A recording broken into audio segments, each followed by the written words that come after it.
Welcome to Round the World Women. My name is Patchanee Malikhao, your host of this program. My guest today is Herlinda Landers. She is from Colombia. She is one of our volunteers and a member of Round the World Women. Welcome to the program, Herlinda. How are you? I'm doing well, and thank you so much for inviting me to come. You're welcome. Thank you for coming. Herlinda, you joined Round the World Women since when? 2006 when I first came, 6.5 years ago, and I started as a member. And when did you become the volunteer? Yeah, well, after I got my driver's license around 4 years ago, I called Jerry and then I said, since this group has done a lot for me, and I would like to do the same for those women. So I joined as a volunteer 3.5 years ago. This is your first time in the U.S., right? Yeah, this is my first time in the U.S. and it's actually my first time out of my country, Colombia. How long ago did you come? 7 years ago. 7 years ago. What did you do back there in Colombia? After I graduated from high school, I started working in an office at the school I was going to. I got an associate and executive assistant that will enable me to work as a secretary in any office in Colombia. So before I came, I was managing a clothing store. I see. So what are you studying here? I heard that you are studying computer science or something. Please tell me about it. Well, actually, I got a certificate in web design at Holyoke Community College. And on my spare time, I do web design. I build websites and I do internet business. And I'm getting my associate on business administration, and I will be finishing in May. So I will be transferring to the Eisenberg School of Management in the fall. Oh, that's great. Yeah, I'm excited. So you are a webmaster of Round the World Women too, right? Yeah, exactly. I'm the one taking care of the website of Round the World Women and the Facebook page. Mm-hmm. So I know that you are from Colombia, so I would like to know more about your culture and your customs. Tell me about the characteristics of Latin American culture in general. Well, yeah, the Latin people tend to be really friendly, and they are really, it's a really fun community. Mm-hmm. And when we see other Latins, we get so excited. And another thing is that even though they don't know who you are, you can easily say to them, good morning, and they will answer good morning. So they are really friendly, and they like to party a lot. So we like to party, we love to dance, salsa, merengue. We love music, like music is part of our life. Latins are very hard workers, and they take care of their families, of their parents. They are elderly and the kids, so they will work really hard. It doesn't matter. They can start working as dishwasher or car washer or anything, but they will keep working hard. So you are outgoing, you are a hard worker, you like to have fun. So, but what makes you stand out from the other Latinos as a Colombian? Well, one is, I think we party more, probably. Seriously, because we have one of the biggest carnivals in the world, Barranquilla's carnival in my city. And Barranquilla is your city. Yeah. So tell me a bit about your city before we go to that carnival thing. Yes, my city is located in the northern of Colombia, and it's really close to the ocean. We are right at the ocean, close to how's the climate? Panama. Yeah, it is like, it's hot the whole year round, and it is around 85 Fahrenheit degree. And around lunchtime, when the sun is shining, it's around 90, 95, so it gets really hot. But we have a season that my husband calls it the winter. We don't have winter in Colombia, but the way he says winter, that is when the wind blows, right? And then it makes it real cool, and that is between November and April. So even though it's hot, you feel refreshed by the wind blowing. See. But then you have this carnival in February.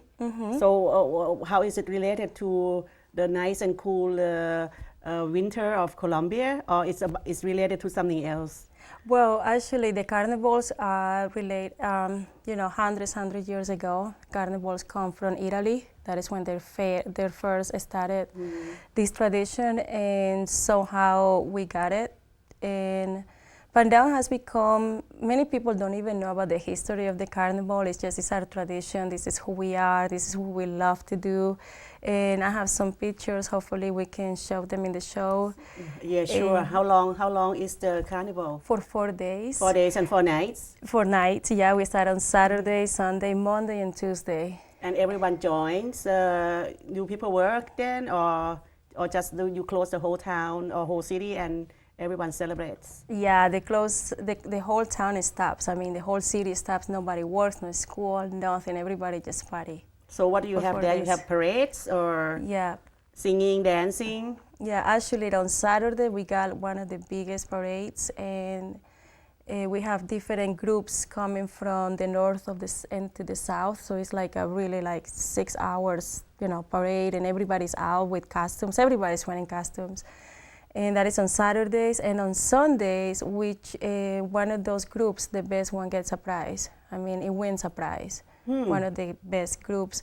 And they check, the best costume, the best choreography, and then they get a prize. And on Monday and Tuesday, we had the orchestras. We bring different groups, and then we spend whole day in a stadium singing and dancing. And for those people who can't go to the shows, to the orchestra show, to the concert, then they get to see other parades down the street. So everybody's in this mood, and there is music everywhere in the street. You are walking, music here, music there, everywhere is music. Let's talk about culture shock. Did you have one when you came here? I have many, Pat. I have many. And one of the big ones is that my husband is an American, right? And when I first came here, his friends were the only friends I had. So I will go to church and I will try to hug them or kiss them, my husband's friends.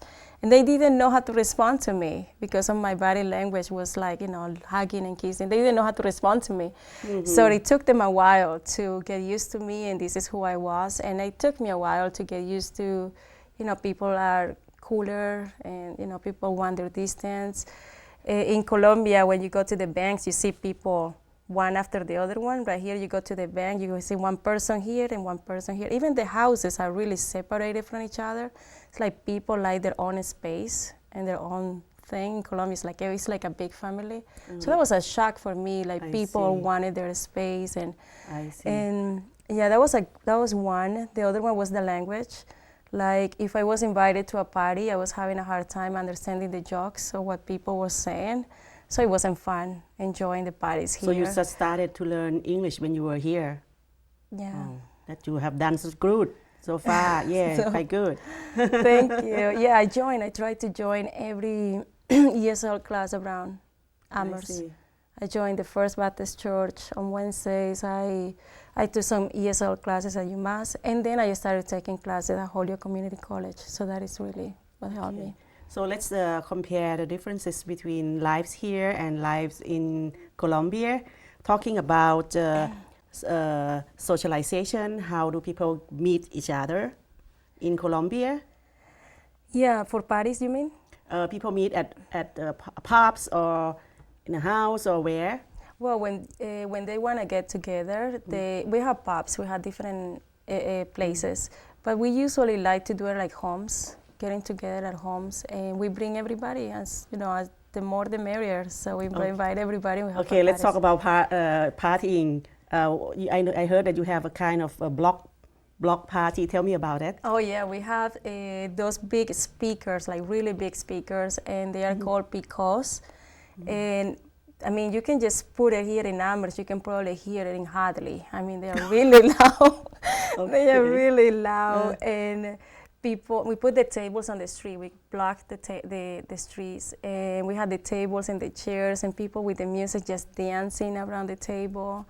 And everybody knows, even though if you are not invited to the party, you learn how to sleep with the music. So it will go on days and nights? Well, it goes, if you get invited to a party that says it's going to start at 7 p.m., it doesn't actually start until 10 p.m. So people never show up on time. So the party actually gets started at 10 p.m. and it goes until 3, 4 in the morning.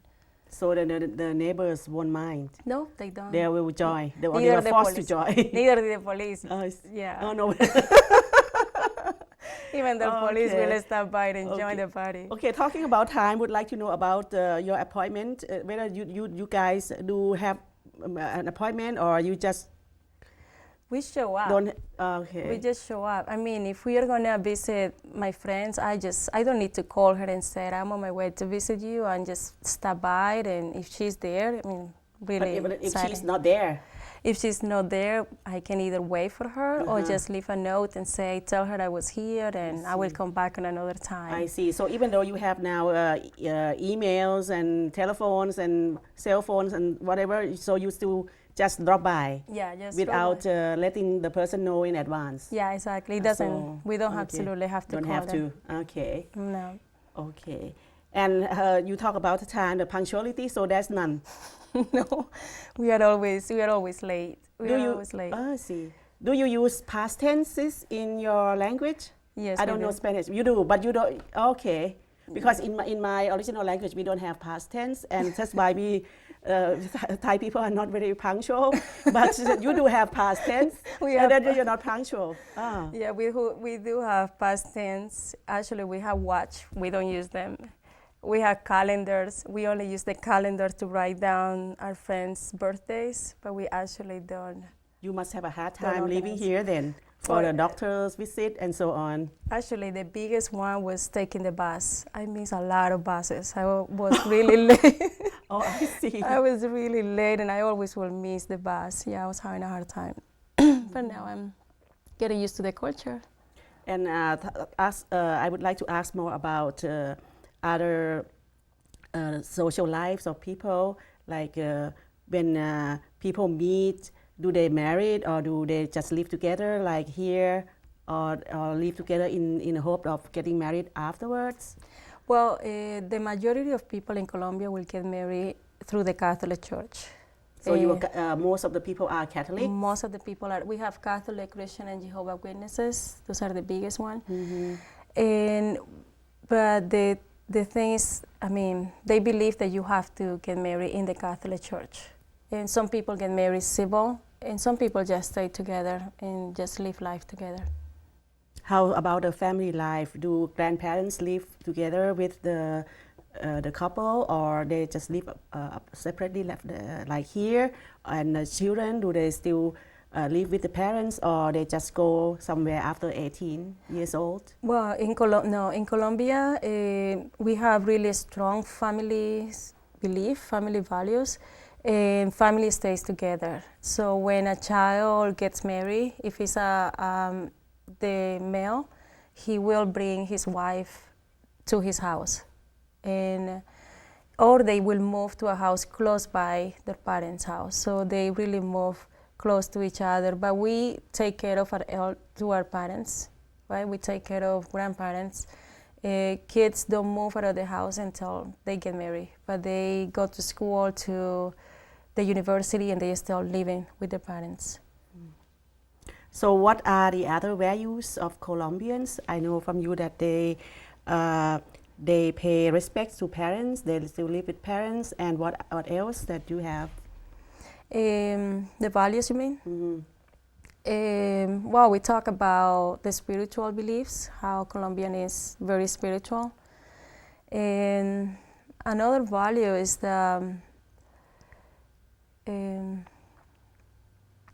I think we talk about it, right? We talk about it, how you respect elders, not your parents, but people, seniority. You respect seniority. Yes, we respect the elderly. The men also respect the women. Have to respect the women. Let's say in a public transportation, if the guy has the chair and the bus, it's a big city, so the buses are really full, right? Mm-hmm. So if the guy is sitting on the chair and the bus, and then it's a pregnant woman getting into the bus, so the man must stand up and give the chair to the women. That's very kind, very gentle. And how about the status of women in Colombia?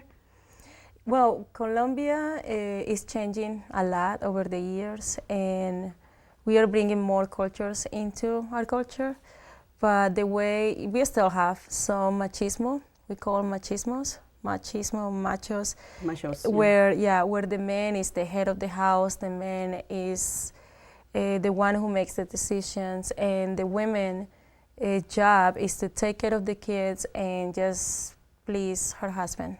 Do women stop working then when they have a child? Yes, depends. If you are in the upper level class, then if you are financially stable, then you can stay home with your child. But for some women, and poor women, they have to go out and work to bring some income to the house. Talking about the class system, do you have the classes like here? Yeah, we have something similar, and we divided our population into 6 categories. So we have from 1 to 6. Strata. Strata. Stratum. Stratum. Yeah, 6 stratum.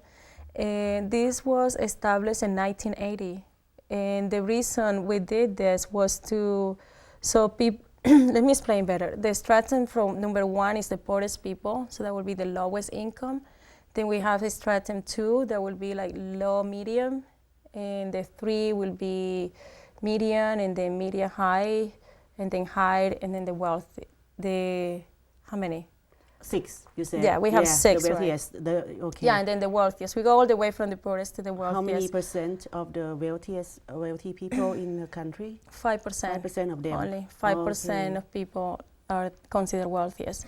And the reason they divided in these groups is so the wealthiest will pay more in the bills, like electricity, water, or those kind of things. So when it goes all the way down, the poorest people, they don't pay. Oh, they are exempted from tax as well. Okay. Yeah, from the electricity, the bills. So as they get, increasing, you pay more and you pay more until the wealthiest are the ones who pay more. And how about health care then for the poor? Yeah, actually. Is it free for the poor? They just probably 10 years ago, they came out with some health care for the poor people. And it's working well. But before that, if you couldn't pay for healthcare, then you will never get healthcare. Only people that were able to afford healthcare will have healthcare. But now the government have some healthcare for the poor people. So, and how about safety of your country? May I ask about the drug trafficking and the FARC, the FARC, the guerrilla activity? Well, that is a really hard topic, and I know Colombia has been affected by those groups a lot. Many people got really affected, and our government is still talking to the FARC to come out to the peace. The peace talk they call, but they are definitely stopping a lot. So Colombian is better, it's a lot safer now than it was many years ago. Glad to hear. Yeah, the only thing I worry about Colombia is what I worry when I go some places here in the U.S. is that somebody will go and steal my wallet. So if you're walking down the street in downtown in Colombia or Barranquilla, somebody might want to steal your cell phone, and that is the same.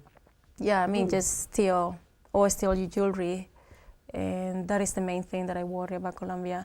But it's not just Colombia, I think it's whole everywhere. World. Yeah, it's everywhere, especially in big cities. And do people carry guns, legally? Only the people who like to do illegal things carry guns in Colombia, because you are not allowed to carry guns. But there is people like the drug people, the FARC, they carry the guns, but the citizens, nobody can carry a gun. So but they do it illegally. The guerrilla people, they live where? In your neighboring countries, or during the hem of the boundary of Colombia and your neighbors? Well, they usually hide in the woods. They hide in the country, so they will never touch the big cities because they will really stick out, and it's the big city. They will never do that. We had the buildings, but they they are in the woods. They are in the woods. That is where they hide. That is where they had their thing. I see. Yeah, and they actually took some people out of their possession. I mean, people on their farms. They will just kick the people out and just took over their farm. And that is where they live now. All right. So let's talk about more about education system a little bit. How's the education system like in Colombia? Yeah, we have nursery programs, elementary, high school, and university. So kids 1 year and older, they will go to like daycare. They provide some daycare. And then we have elementary all the way to high school for 11 years. And then if you go to school for only 11 years? 11 years. And then you go to the college. University. I see. Yeah, then you go to the university. The degrees are like up to 5 years long. If you're going technical, that will be 3 years. And do people go abroad to study after their bachelor's or after high school? They go to study abroad or not? Or they just continue pursue their higher education in the country? Yeah, they do. They do. Yeah, if you can afford it, you can actually go to the university. Okay. I think I know a bit more about Colombia from you. Thank you so much. And thank you for your interest.